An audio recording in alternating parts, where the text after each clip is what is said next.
शिक्षक के होते हुए भी छात्र नकल कर रहे थे। गार्ड के होते हुए भी लोग अंदर घुस गए।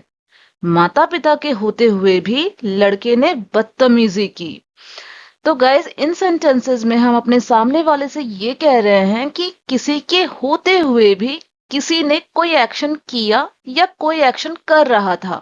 जैसे कि पहले वाले सेंटेंस में देखिए, हमने कहा है शिक्षक के होते हुए भी छात्र नकल कर रहे थे। मतलब ये वाला एक्शन कोई कर रहा था किसी के होते हुए भी।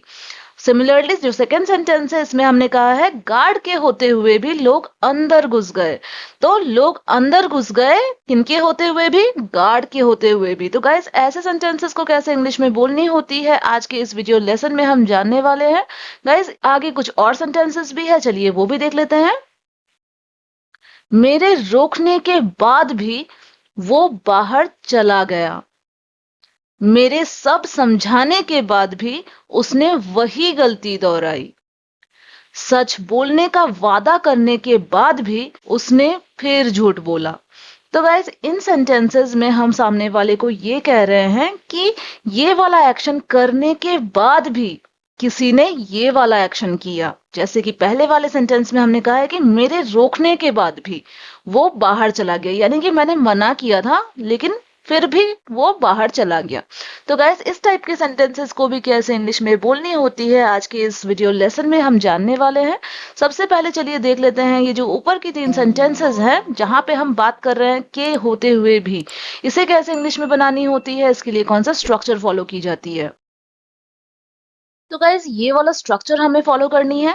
पहले हमें मेन सेंटेंस जो है सेंटेंस का वो यूज कर लेना है, उसके बाद इवन व्हेन लगाना है, और उसके बाद किस इंसान के होते हुए भी कि हम बात कर रहे हैं उस इंसान को यहाँ मेंशन कर लेंगे। अगर वो सिंगुलर है तो वाज का यूज करना है, और अगर वो प्लूरल है तो वर का यूज करना है, फिर प्रेजेंट वर्ड का यूज करना है। ठीक है, तो मेन सेंटेंस हमारा कौन सा है?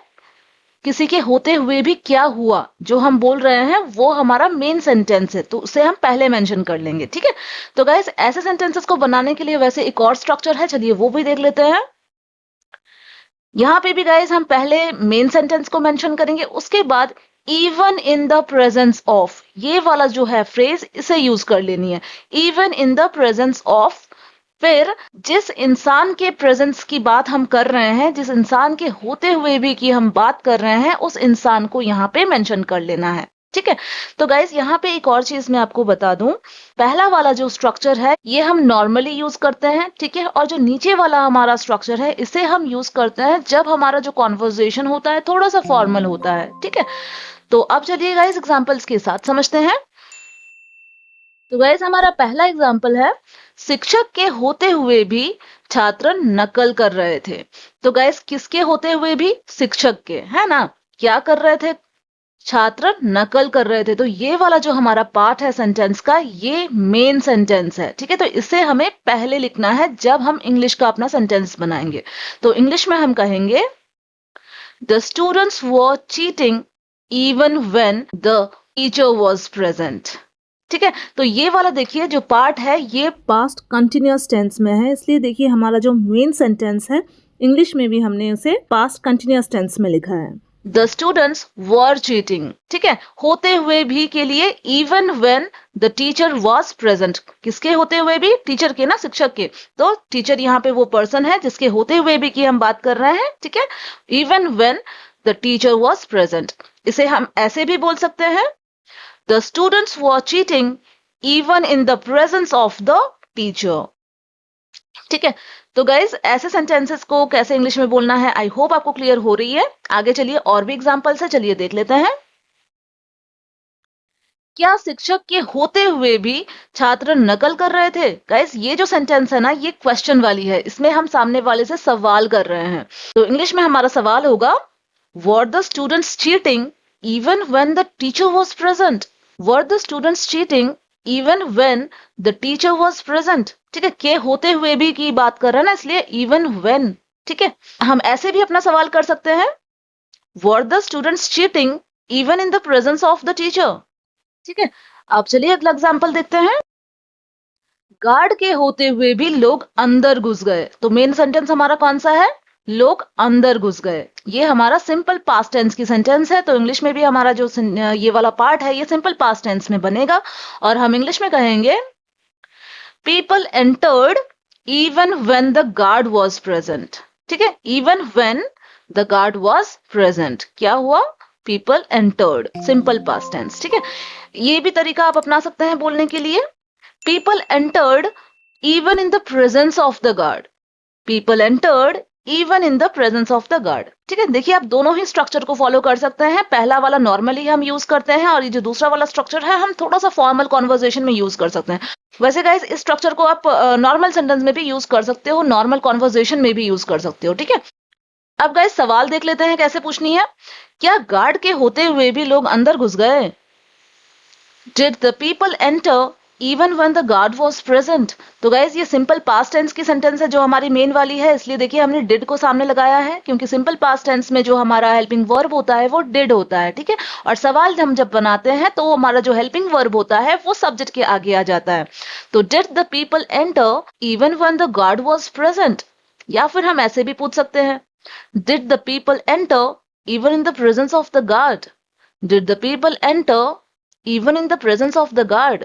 ठीक है, नेक्स्ट एग्जांपल, अपने माता पिता के होते हुए भी लड़के ने बदतमीजी की। तो मेन सेंटेंस क्या है? लड़के ने बदतमीजी की। किनके होते हुए भी? अपने माता पिता के होते हुए भी। तो इंग्लिश में हम कहेंगे the boy misbehaved even when his parents were present. तो गाइज यहाँ पे भी जो हमारा मेन सेंटेंस है सिंपल पास्ट टेंस की है, इसलिए देखिए सिंपल पास्ट में हमने ये बनाया है द बॉय मिसबिहेव्ड। ठीक है, किनके होते हुए भी? Even when his parents were present. हम ऐसे भी बोल सकते हैं the boy misbehaved even in the presence of his parents. ठीक है, अब गाइस सवाल अगर पूछनी है, क्या अपने माता पिता के होते हुए भी लड़के ने बदतमीजी की?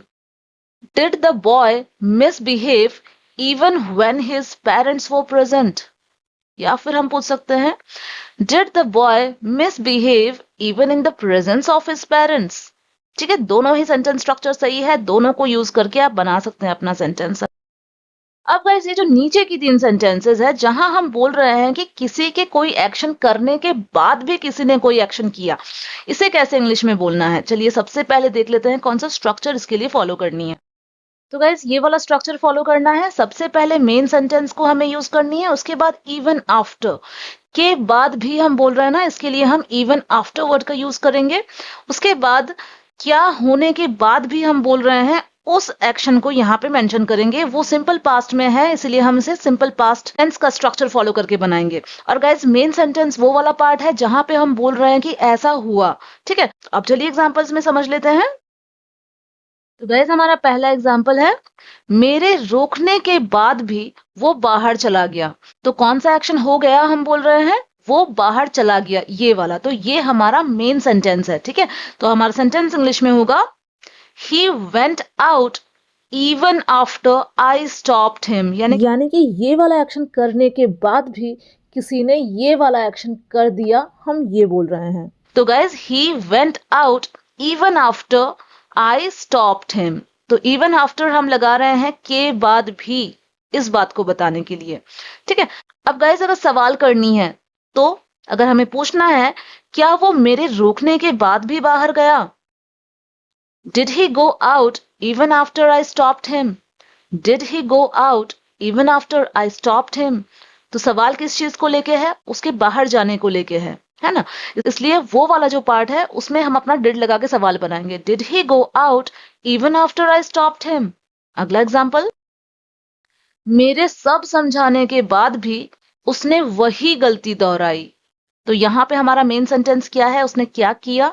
उसने वही गलती दोहराई। ये वाला हमारा जो मेन सेंटेंस है वो है। और के बाद भी हमें किस चीज के बाद भी उसने ये किया? मेरे सब समझाने के बाद भी हम बोल रहे हैं। तो हमारा इंग्लिश में सेंटेंस होगा ही रिपीटेड द सेम मिस्टेक। उसने वही गलती दोहराई, दोहराई बोल रहा है ना इसलिए रिपीट की उसने, मतलब he repeated the same mistake even after I explained everything. मेरे समझाने के बारे में बात की जा रही है ना, इसलिए even after I explained everything. आप अगर सवाल करनी है, अगर पूछना है, क्या उसने वही गलती दोहराई मेरे सब समझाने के बाद भी? Did he repeat the same mistake even after I explained everything? Did he repeat the same mistake even after I explained everything? अगला एग्जाम्पल, सच बोलने का वादा करने के बाद भी उसने फिर झूठ बोला। तो यहाँ पे हमारा मेन सेंटेंस क्या है? उसने फिर झूठ बोला। ठीक है, तो इसे हम इंग्लिश में कहेंगे ही लाइड अगेन। उसने फिर झूठ बोला। इसे इंग्लिश में हम क्या करेंगे? He lied again. Simple past tense की है। Even after promising to tell the truth. क्या करने के बाद भी? सच बोलने का वादा करने के बाद भी। Even after promising to tell the truth. ठीक है, आप सवाल अगर करनी है, अगर पूछनी है, क्या सच बोलने का वादा करने के बाद भी उसने फिर झूठ बोला? तो इंग्लिश में हम पूछेंगे did he lie again even after promising to tell the truth? Did he lie again even after promising to tell the truth? ठीक है, तो गाइस आई होप आपको समझ में आ गई है कि ऐसे वाले सेंटेंसेस को कैसे इंग्लिश में बोलनी होती है, राइट? अब गाइस ये जो दो सेंटेंसेस आपको स्क्रीन पर दिख रही है, दोस्तों के होते हुए भी उसने गलत कदम उठा लिया और उसके चेतावनी देने के बाद भी आकाश ने लड़ाई की। तो गाइस इन दोनों सेंटेंसेस की इंग्लिश जल्दी से कमेंट बॉक्स में बनाइएगा और साथ ही साथ मुझे ये भी बताइएगा कि आज की ये वीडियो आपके लिए हेल्पफुल रही है या नहीं। गाइस अगर थोड़ा सा भी हेल्पफुल रहा है तो इसे एक लाइक जरूर से कीजिएगा। गाइस लाइक करने के साथ साथ वीडियो को प्लीज हाइप कर दीजिएगा और साथ ही चैनल पर नए हैं तो चैनल को सब्सक्राइब भी कर लीजिएगा। Thank you so much friends for watching. Bye.